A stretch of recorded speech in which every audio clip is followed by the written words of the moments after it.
Good morning, everyone. Welcome back to this Saturday's Walk and Talk. This week I want to talk about right from wrong and teaching our kids right from wrong. Now, teaching our kids right from wrong is a pretty daunting task, and honestly, it's more of a marathon than a sprint, because no matter how often or how frequently or how much you reiterate to your kids to do the right thing, they're going to oftentimes choose the wrong thing because A, it's easier, and B, the wrong thing is fun, particularly with boys. And anybody who has boys or raises boys know how hard it is to get boys to do the right thing when fun is involved. Or ask any teacher who has more boys than girls in their class. No offense to the boys out there, but teachers sure love it when their class has more girls in it than they do boys. Until they get to high school, then that's a whole different beast, but that's for a different episode.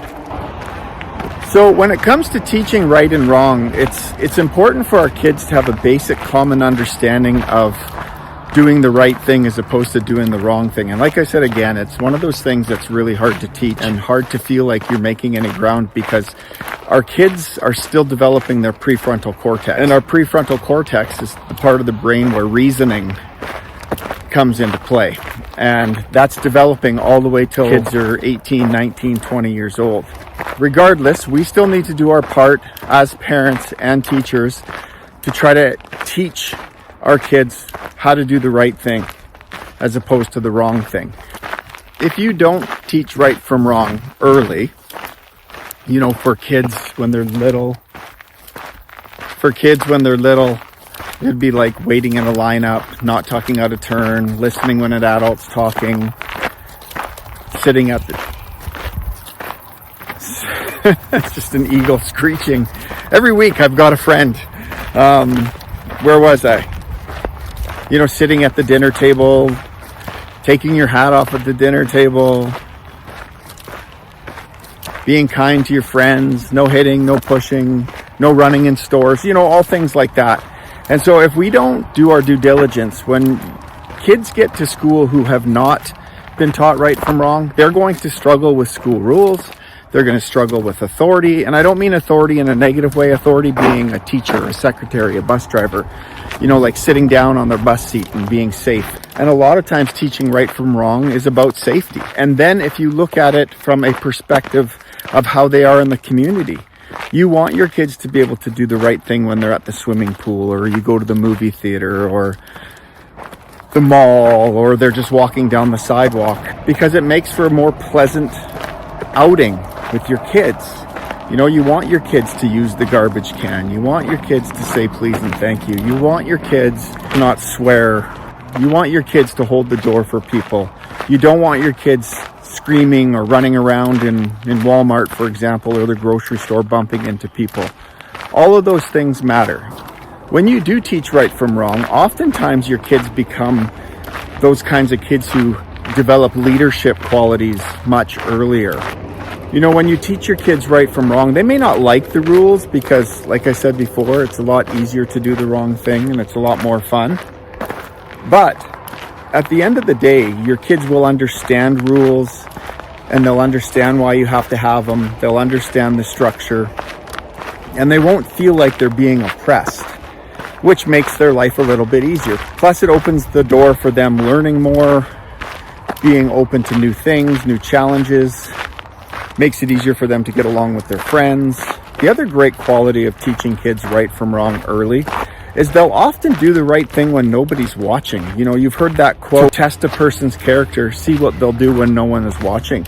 And I can give you countless times, hundreds of times, with different kids over the course of my years, being a principal in elementary school, middle school, high school, where kids have done the right thing when nobody's looking. It's awesome when you see a kid pick up garbage that wasn't theirs in the hallway. Or, another student drops their binders or books and they bend down and they help the kid pick it up. Or, they see a teacher struggling with their books and they have their hands full and they open the door for the teacher, Or even kids like stepping up and helping custodians out. Like, those are all great qualities to have and to want. The most important piece of teaching right from wrong is that understanding it's basically common sense. I don't want to bring politics into this or religion into this. I know there's cultural differences, and so there are some times where right and wrong for a certain culture is different from another, but I'm talking about common sense things, common sense behavior and expectations that we all think people should have, like proper decorum, you know? And I hate to say it, sometimes that apple doesn't fall far from the tree, and, you know, kids learn their behavior from their parents, good or bad. But here's the thing that's most important about this. It's going to feel like you're failing. This whole notion of teaching right from wrong is going to be hard. Like I said at the beginning, it's daunting. And this is where you get tested as a parent, because, you know, we're constantly feeling judged as parents as to whether or not we're raising our kids properly. And, you know, it's hard because when our kids act up in public or they act up in school, we feel judged. And I know you do, because I've had to call home and suspend hundreds of kids or put kids in detentions. And I've had to have those conversations with parents that are really hard. And, you know, I often have to remind parents that it's not who your kid is. You know, it doesn't mean they have bad character because they did the wrong thing. I go back to, again, their prefrontal cortex is developing. You know, and I'm gonna give you a personal story. Some of you may know my son. And Cruz was angry right out of the womb, and he was difficult. And, you know, we taught him right from wrong, and he knew right from wrong, but he was still challenged emotionally because of that emotion, and it's a tough one. And I remember, you know, getting a call. Oh God, I can't believe I'm going to tell this story, but he took the principal's keys and locked himself in the bathroom one time. And then when they were trying to get him out, because he's smart, he snuck out the back door and ran off the school property. That was kind of the start of it. You know, I remember when I was the principal at the high school, Merritt Secondary School, I remember being in a staff meeting, and I think Cruz might have been on his second suspension. And I remember crying. I remember shedding some tears in the staff meeting because my son had been suspended. Can you guys hear that eagle? Oh, they're right up there. I just flip this around here. I can't flip it around. Maybe you can see back there. Anyways, they're up in that tree up there. But I remember at that staff meeting feeling like a complete failure as a parent. Thinking that, oh my God, everybody's judging me. Here I am, a principal. My kids should be perfect. You know, because here I am, even now, I'm here talking about how to raise your kids, talking about emotional intelligence. And I had a challenging son for many reasons. And I remember shedding those tears. I remember shedding those tears in that staff meeting, feeling a little bit embarrassed. But, you know, there were some good people around me at that time too. And, you know, some teachers came up to me afterwards, gave me a hug, and told me that Cruz is a good kid. They know him, and they understand his anger and his emotions, and yeah, he's done the wrong thing. You know, that stemmed from emotions because his prefrontal cortex was still developing.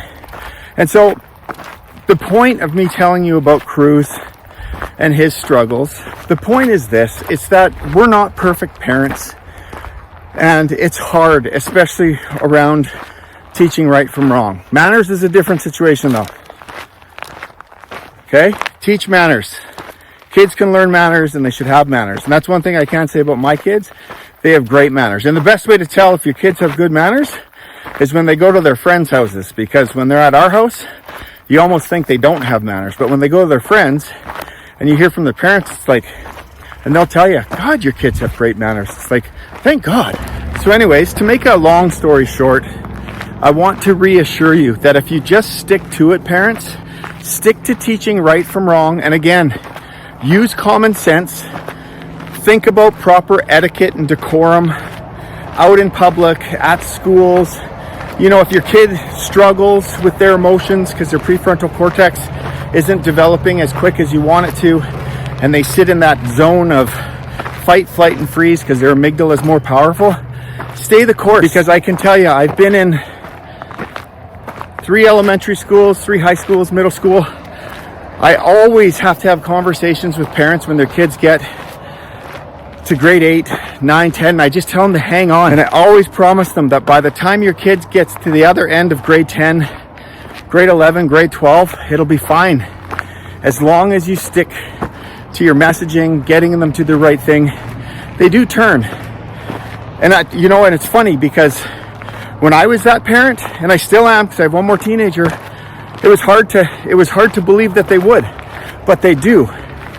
Because I can tell you, as they get older, all of those teachings that they get from you, from their grandparents, from their uncles and from aunties, from family, from other people's parents, they do stick.